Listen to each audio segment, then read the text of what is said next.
Bismillahirrahmanirrahim. Assalamualaikum warahmatullahi wabarakatuh. Perkenalkan, nama saya Rafian. NIM saya 2019 1111 005.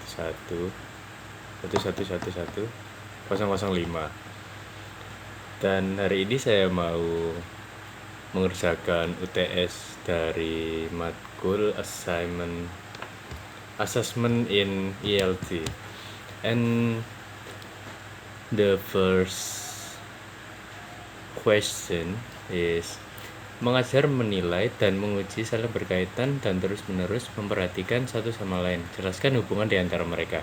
Jadi ketika kita mengajar, kita kan perlu adanya evaluasi, perlu adanya pembuktian bahwasannya murid tersebut itu paham akan apa yang telah kita ajarkan ketika di kelas. Jadi menurut saya, mengajar, menilai, dan menguji itu sangatlah berkaitan, karena ketika kita habis mengajar, kita perlu adanya penilaian dalam artian pahamnya ini seberapa sih siswa ini. Jadi kita perlu adanya pengelompokan. Jadi siswa ini yang paham akan soal ini seperti apa, terus kenapa kok jawabannya salah. Jadi kita perlu adanya penilaian. Jadi setelah penilaian, setelah pemetaan ini, oh ternyata soal-soal seperti ini yang saya kasih itu kurang memahami. Jadi di next opsi, yakni mengujinya dalam artian kita udah tahu nilai-nilai yang ada pada siswa, dan kita mencari jalan tengahnya, mencari soal-soal yang sekiranya itu mereka itu paham akan itu apa yang telah kita ajarkan. Dan ketika kita menguji dan itu sudah menyesuaikan dengan kebutuhan mereka, kurang lebih seperti itu sih. Kenapa kok mengajar, menilai, dan menguji itu sangat berkaitan. Soal yang kedua, yakni pendekatan komunikatif, tampaknya mirip dengan pendekatan integratif, namun mereka memiliki beberapa perbedaan. Jelaskan perbedaan dan pendekatan komunikatif dan integratif. Pendekatan komunikatif ini merupakan pendekatan yang dilandasi oleh pemikiran bahwa kemampuan menggunakan bahasa dalam komunikasi merupakan tujuan yang harus dicapai dalam pembelajaran bahasa. Dan penjelasan terkait integratif, pendekatan integratif dapat dimaknai sebagai pendekatan yang menyatukan beberapa aspek ke dalam satu proses. Jadi dalam pendekatan komunikatif itu pendekatannya itu berbeda dengan integratif. Bahwasannya pendekatan komunikatif ini kita mendekatkannya ke siswa ajar itu menggunakan kemampuan bahasa dan komunikasi untuk mencapai tujuan yang harus dicapai. Dan ketika pendekatan integratif ini pendekatan yang menyatukan beberapa aspek ke dalam satu proses, kurang lebihnya seperti itu. Soal yang ketiga, yakni jelaskan bentuk tes berikut dan berikan contohnya. Tes subjektif pada umumnya berbentuk uraian. Tes berbentuk uraian itu kurang lebihnya esai. Nah, tes bentuk esai adalah sejenis tes kemajuan belajar yang memerlukan jawaban yang bersifat pembahasan dan uraian kata-kata. Ciri-ciri pertanyaannya didahului dengan kata-kata seperti berikut: uraian, jelaskan, mengapa, bagaimana, bandingkan, simpulkan, dan sebagaimana. Jumlah soal dalam tes uraian biasanya tidak banyak, hanya sekitar 5-10 butir soal dalam waktu kira-kira 90-120 menit. Karena membutuhkan jawaban yang sangatlah panjang, jadi kurang lebihnya waktunya seperti berikut. Dan yang selanjutnya yakni tes objektif. Tes objektif merupakan bentuk tes yang mengandung kemungkinan jawaban dan respon yang harus dipilih oleh peserta didik. Jadi kemungkinan jawaban atau respon telah disediakan oleh penyusun butir soal. Tes objektif ini kurang lebih seperti soal pilihan ganda gitu. Kita memberi soal seperti ada berapakah balon, ada berapa balon pada lagu balonku ada 5. Nah, di situ terdapat opsi tuh A1, B2, C3, D5. Nah, kurang lebihnya seperti itu. Yang selanjutnya tes formatif. Dalam arti kata, form yang merupakan dasar istilah formatif, maka evaluasi formatif dimaksudkan untuk mengetahui sejauh mana siswa telah terbentuk setelah mengikuti suatu program tertentu. Jadi setelah akhir program tersebut terdapat tes evaluasi formatif, konteksnya seperti ujian tengah semester, ujian akhir semester, dan ini ujian harian, kurang lebih seperti itu. Yang selanjutnya yakni tes yang tes sumatif.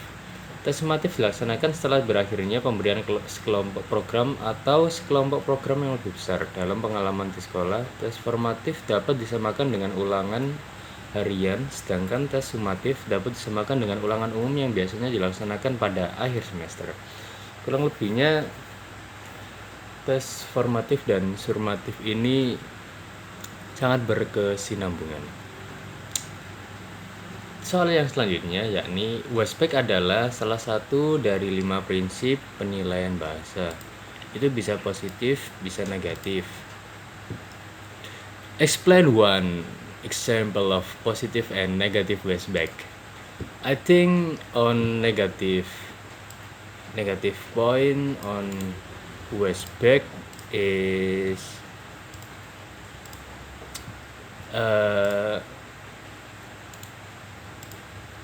penilaian yang menunjukkan adanya gejala or indicate a symptom of concern, which is characteristic by monotonous curriculum planning and focus on only one aspect of skill. And on positive WSPEC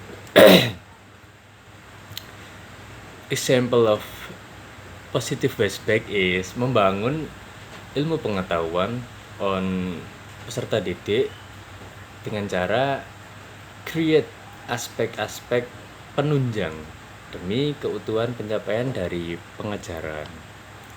Soal yang selanjutnya, dalam penyusunan tes pilihan ganda, penyelenggara tes harus memberikan opsi atau pilihan di luar jawaban yang benar.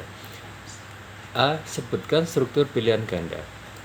Soal pilihan ganda terdiri atas pokok soal (term) dan pilihan jawaban atau option. Pokok soal terdiri dari stimulus yang berupa kalimat, gambar, atau grafik, dan pertanyaan atau pernyataan yang tidak lengkap. Sedangkan pilihan jawaban terdiri atas 1 kunci jawaban dan jawaban pengecoh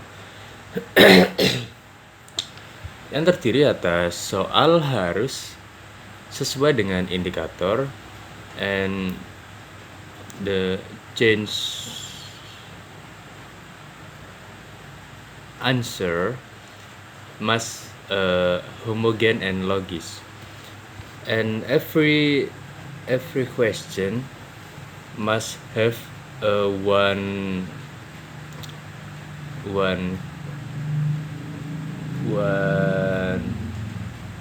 asking great asking great answer. B. Uraikan keuntungan dan keterbatasan pilihan ganda untuk administrator tes. Keuntungannya or benefit is easy to correct, and number 2, time of correct it's so fast, and number 3, mengcover materi it's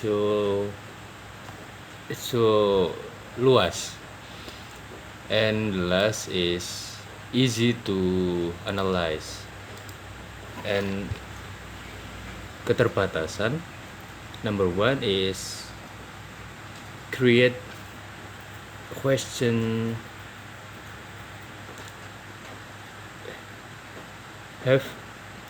we have a lot of time to create the question, And number two, it's so hard to make peserta didik ini dapat terkecoh. And number three, have lebih bersifat subjektif, siswa menjawab bersifat tebak-tebakan. Number four, tidak dapat mengetahui proses atau langkah-langkah siswa dapat menyelesaikan soal. And the last, memungkinkan jawab spekulasi. And question number 6, CFR is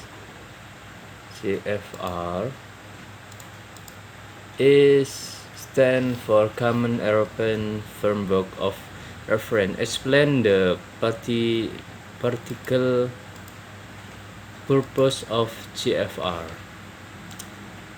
I think CFR on the practice example, a general Europe framework of reference for language covering issues of language learning, teaching, and assessment.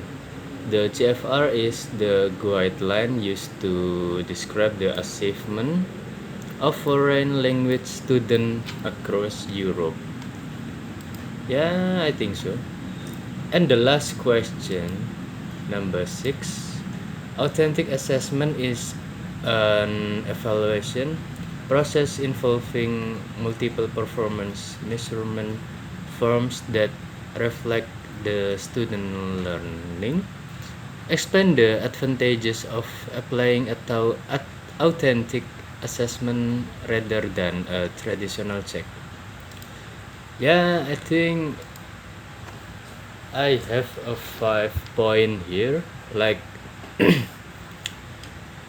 yeah, we must focus on your own. Focus on analytical skill and knowledge integration. And the second, increase creativity. And the third, reflect real world skill and knowledge. And the fourth, encourage collaborative work. And the last, improve oral and writing skill. Yeah, I think so. There is my question about midterm test, assessment and evaluation pembelajaran.